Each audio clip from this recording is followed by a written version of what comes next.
Hello, hello, hello, my salon friends. How has March been treating you? How's business? How's Q1 been? What's going on with you? Let's find out in my monthly Q&A. All on Build Your Salon. Hello, hello, hello, my salon friends. Phil Jackson here, your queen of salons, coming in your eyes and ears with a dose of wise old owl wisdom. How have things been for you? Can you believe that we're storming towards the end of March? My goodness, I was awake in January, blinked twice, and here we are in March. February just went past in a blur. How's business been? How are things going with you? The vibe generally feels pretty positive as from what I'm seeing out there and the conversations that I'm having with my coaching clients and with people that I'm chatting with in the industry. Seems like January was not great. February could have gone either way. People either had a much better February than normal or a much worse one, and March feels like things are starting to move in the right direction, starting to get some big spenders back in the salons. How are things with you? Reach out, let me know. Phil@buildyoursalon.com. You know I love hearing about how well you're doing, and you also know that I love receiving your questions. Now, I had to do some bullying this time. I had to nag some people into sending me some questions and put it out on my social media. So please reach out. These episodes are so important to me because I adore knowing what's going on in the industry. And I want to help. I want to help with the stuff that's relevant to you. And the best way to do that is for you to send your questions in, phil@buildyoursalon.com. So what have we got in the mailbag today? Well, we've got 4 questions, but one of them is going to get a whole episode.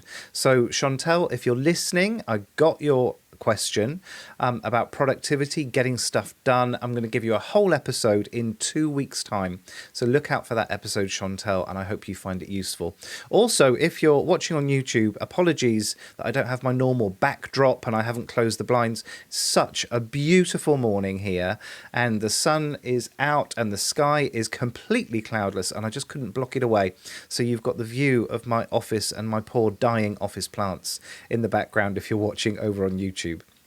Also, I've left the window open because there's a couple of birds out there tweeting their heads off, and I hope you get a little bit of that spring energy from me as well. So first question comes from Emily in Dorset. And Emily says, I really like the idea of salon memberships. Good, so you should. And I'm struggling with what to include and also pricing. So that's the 2 big ones. Well done. I'm thinking of offering a subscription where customers can get a massage every month, but I know you recommend including bonuses. I do, and there's a very good reason for that, Emily. Do you think offering a discount on other services is enough? Also, how do you go about pricing memberships? I'm worried I'm going to lose money. Okay, first things first, shameless plug. A few times a year, I run my Salon Memberships Made Easy training, or I have Salon Memberships Master Plan on offer. Emily, if you head over to queenofmemberships.com, you'll always see the latest training offering on that website there. So that's my shameless plug out of the way. Let's give you some free help now, shall we? So I'm thinking of offering a subscription where customers can get a massage every month. Great. I love that's what we call a predefined outcome or a defined benefit subscription. So they pay so much and they know exactly what they're going to get every single month. Sweet and simple. Do you think offering a discount on other services is enough? Well, it depends. And you're going into discount territory, Emily, and that's not a comfortable place for your Uncle Phil to be. I don't like building discount clubs.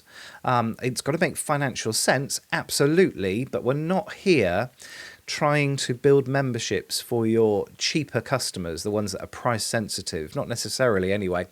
And that's because I don't think we should be tailoring an offering to someone who maybe is not particularly loyal to the salon, or they're very price sensitive, likely to leave if you have a price increase. I think we should be tailoring to people who are good customers and trying to turn them into great customers. Do I think offering a discount on other services is enough? I would think again if I was you, Emily. And the reason for that is that our membership customers tend to be the first to take extra services and upsold products anyway. So I think offering a discount on other services is a bit wasted, because I think that we'll probably start taking some of those other services anyway. And generally, the rule of thumb for me is that we give people more of what they love. So if you're building a massage membership, let's say somebody comes in and they can get a back and shoulder massage once a month, then why not give them a bonus of a bit more massage? So why not maybe once or twice a year upgrade them to a full body massage? So we're giving some people something that they're interested in. And where I see lots of people go wrong is they build in bonuses on other services. Then the problem is, let's say, I don't know what other services you offer, by the way, Emily, but let's say that you offer a massage membership and then once or twice a year they get a bonus of a facial. Problem is, you've got some people who are interested in facials, some who are interested in massage, but the overlap between the two is smaller. So each time we bring in different services, your membership actually becomes less attractive. So keep it really simple, built around one service or one small group of services. I feel like a parrot. I've been nagging people about memberships for the last 3 weeks. Also, how do you go about pricing memberships? I'm worried about losing money. If you're worried about losing money, then you've probably priced your membership too low. A couple of things you can do. Firstly, make sure that the prices on your regular services are where they should be. Because if you build a membership on shaky pricing, it's going to magnify that problem. So make sure you've got your own services sorted first. The whole point of the bonuses is so we're not offering big discounts. So it should be a profitable membership. But if you're not sure, and actually I like doing this for my memberships anyway, why not put a limit on the number of memberships available? Why not say you've only got 5 available on this launch offer? Fill that, make sure it's profitable, make sure you've got the pricing right, make sure everything's working for you, and then we can build and scale from there. Very best of luck with it, Emily. I love memberships, queen of memberships, absolutely. And please reach out and let me know how you're getting on. Next one is an anonymous question, so we'll call her Jane. Please help. I am so close to throwing in the towel. My lease is up for renewal at the end of this year, and I feel like I've tried everything to get my salon busy. I can't seem to keep staff, and the couple I have aren't very busy. My column is full, but I don't want to do services anymore, as I want to work on my business, not in my business. Apologies. We're not losing money, but at the end of every month there is nothing left, and I thought I would be earning more by now. It's been a very long 5 years, and I can't see a way forward. Jane. Okay. There are more salons opening every day. At least every year. In fact, in the UK, we're adding thousands of new salon businesses to our economy every year. And that's not just new salons opening and some closing. That's net number of salons is increasing year on year. So it is getting a more and more crowded marketplace. That means it's tougher to find clients to fill your column. It means it's also tougher to find team members to make your salon that busy, buzzy place that it sounds like you want. I think there's a bit of tough love coming your way, my darling, and apologies if you find that offensive. But firstly, when people say they've tried everything to get their salons busy, they very rarely have. And I want you to think about the energy that went into your business when it very first opened. We were sponsoring the local football team, handing out balloons going down the high street, stuffing flyers underneath the windscreen wipers of cars and annoying people that are parked outside the salon. We had a bubble machine outside our salon to try and just get people to notice us on the high street. We were in the newspaper. We were entering competitions. And that was all before we'd even thought about social media, because, of course, I opened my salon in the 1800s because I'm ancient. That new salon energy is when we're trying everything. And there aren't many people that have been in business for 5 years and they're still trying everything. The problem is all of those thousands of competitors that are coming into the marketplace every year are trying everything. So if you've got some really hard building to do, this is the level of energy, this is the level of input that needs to happen as far as your marketing activity is concerned. As far as recruitment's concerned, well, I wouldn't be recruiting anymore if you've got team members that aren't busy. In fact, I would be increasing your availability first of all. If you're really up against it and you need more money and your column is full, then make yourself available for more hours. I know you want to work on your business, not in your business. I get that. I suspect what you've got is, well, I think there's two things going on. Firstly, if you've been open 5 years and your team isn't busy, you've got a retention problem. So you need to find out why people aren't coming back into your business. Sort that first, because pouring lots and lots of marketing effort into a business that's losing clients is wasted marketing effort. And you will burn through the number of people that are actually willing to give your salon a go really quite quickly. So sort out why people aren't coming back first of all. It might be if you've had recruitment problems, they're just sick of seeing new faces all the time and they don't trust you anymore. In which case you're definitely going to have to make yourself the stable presence in your salon. The second thing I think has happened is you've got what I call the altitude problem. And the altitude problem is when people try to pull back from carrying out service too quickly. And I know that's not what you want to be doing. And I know you want to work on your business, but you need a certain level of financial stability and a certain amount of success before you're allowed to pull back and keep that as a sustainable business.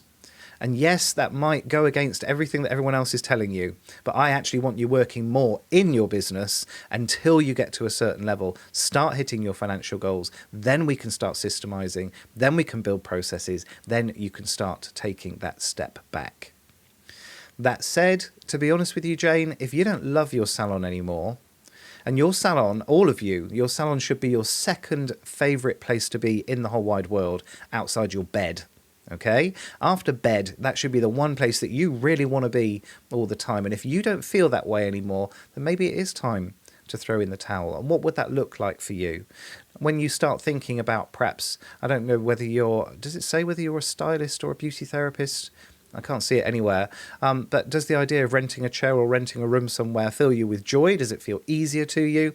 Or does that loss of scale, does that loss of potential scale to your business fill you with dread? I'm guessing if you don't want to carry out services anymore, that either means getting a job somewhere else as a manager for someone else, or you're going to have to make this business work. But go back to your goals, go back to what it is that you want out of this business and see if you can fall back in love with it again.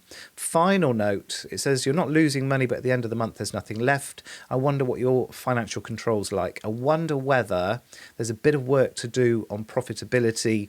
If you haven't read, and this is actually a recommendation for all of you, if you haven't read a book called Profit First, you need to read it. It's on Kindle, you can get a hard copy, and it's on Audible as well, so no excuses.